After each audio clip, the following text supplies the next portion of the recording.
Hello, and in this video I'll just show you how you can install the AWS Kiro. Okay, so it is basically a IDE tool. You can see agentic AI powered IDE. So that is basically built by the AWS services.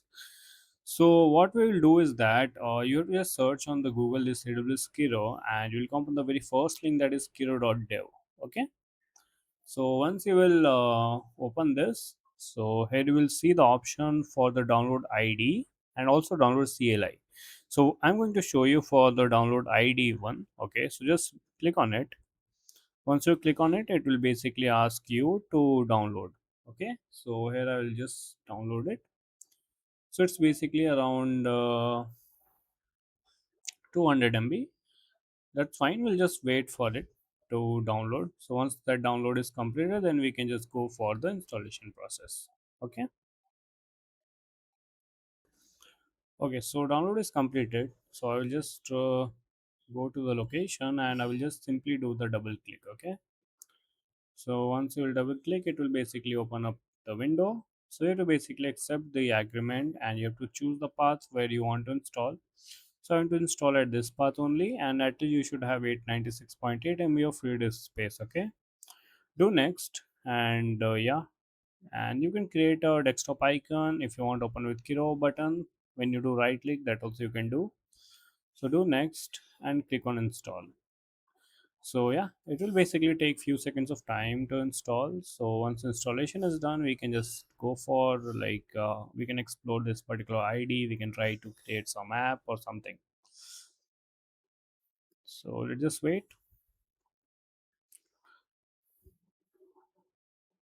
So it's I think we need to do sign in also. So that also will do.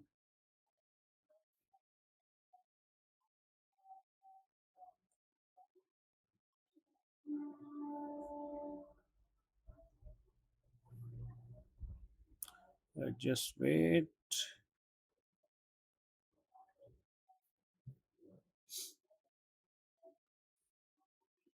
Okay, so it's completed.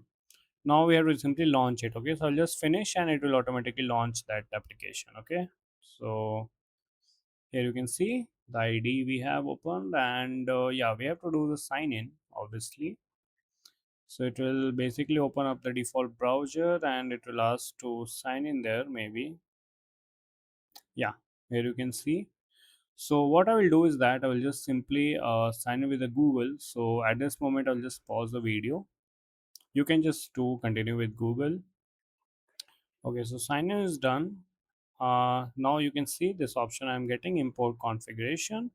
So yeah, I want to import my VS Code settings. I will just do import, and whatever extensions you will be having in your VS Code, everything it will try to install, and it will make it ready for you.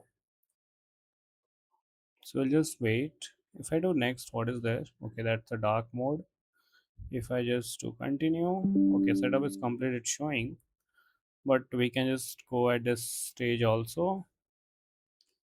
Okay, it's installing extensions and all. So we can try to do next, and we can skip also. That's fine. Later it will automatically it will install all those things.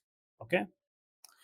So here you can see. Okay, for Jupyter and all I have. Okay, I'll trust basically. So you can see all the extensions. It will basically ask for trust publisher and install. So either you can just skip that part, or you can just install whatever extensions you wanted to keep in your project. Okay. So okay, I'll just cancel it.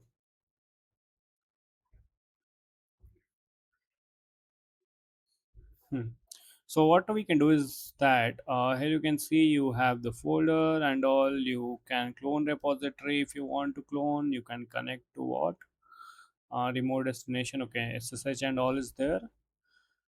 Okay, so let's do if open project option is here. So what I will do is that I have one project in my local, that is something called style card. Okay, so I'll just open it up, and yeah, I trust the author, and you can see here you are getting the option of open chat. Okay, or inline chat. If I just do control shift L, So here you can see I'm getting one option. So okay,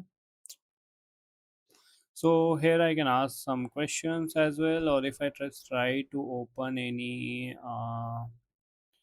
this file, and if I try to do right click and do something, I'm getting any option? No.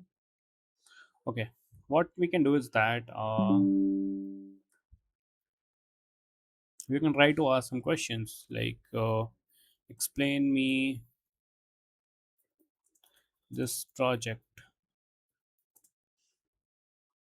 architecture, kind of thing we can ask. And you can select some models if we have. Okay, we don't have anything yet. I'll just do, you can see, let me explore the project structure to give you thorough explanation. So it's basically trying to get all those information regarding this project. Okay, so we'll just wait until it gives the response. So here you can see guys, it's if I just expand here, so you will see explore stylic card project at the path, and it's basically trying to gather everything. So it has read all these particular files. I now have a comprehensive understanding. Read all POM experiments. Read all. Okay. So now here you can see it has given the architecture, I think. So it has given me the services and all. Okay, nice. So basically, it has given me the full architecture and all. It's now creating how the traffic flow and all everything is happening in this particular project. So that's quite a nice thing. You can just use this to understand any project you wanted to understand. And you can see here credits used how much, 1.34. Okay, what we can do is that we can just try to open a new window, and what I will do, if I can do control shift L, whether it opens anything or not. Yeah, it opened. That's nice. So what I will do, I'll just try to tell create a basic Python REST API. Hope I can create. My credit should not be exhausted. Okay, so it's basically creating. You can see the code and all everything here. So you can see open a folder in Kiro. I will write this file directly for you if you would prefer Flask instead of Fast API. Okay, so we need to just open a folder basically. So what I will do here, I will just go into, I will just create one folder like Kiro project,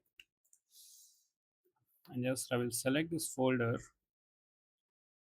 and I trust the authors. Okay, again, I think I need to do, if I just do Control Shift L, and I will try to wait, create for me a basic REST API in Python.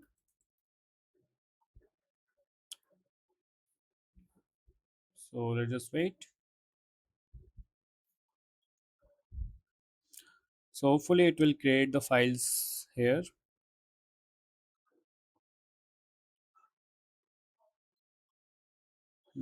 Okay, it has checked the current workspace.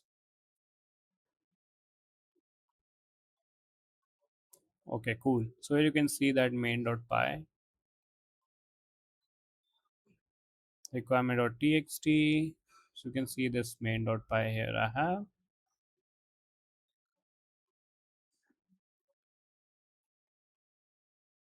Cool. So we can just do this pip install, and I can run in terminal also direct by clicking on this button.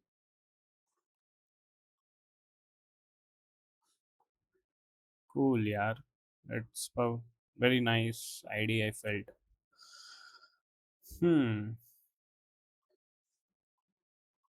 So it's basically installing whatever we have in the requirement.txt. Okay, it's uninstalling also few things. Okay, so you can see the application is up now at this particular port. If I just do the follow link, you can see message API is running. Okay, So yeah, in this way you can just install this Kiro ID in your browser, sorry, in your Windows 11, and you can just use it to understand any project or to create any kind of project you wanted to build just using the prompt. So yeah, that's it for this particular video. And if you face any issue while installing or something, you can just ask in the comment section. We'll try to get back to you. So yeah, that's it guys for this video, and I will see you in the next one. Thank you so much for watching.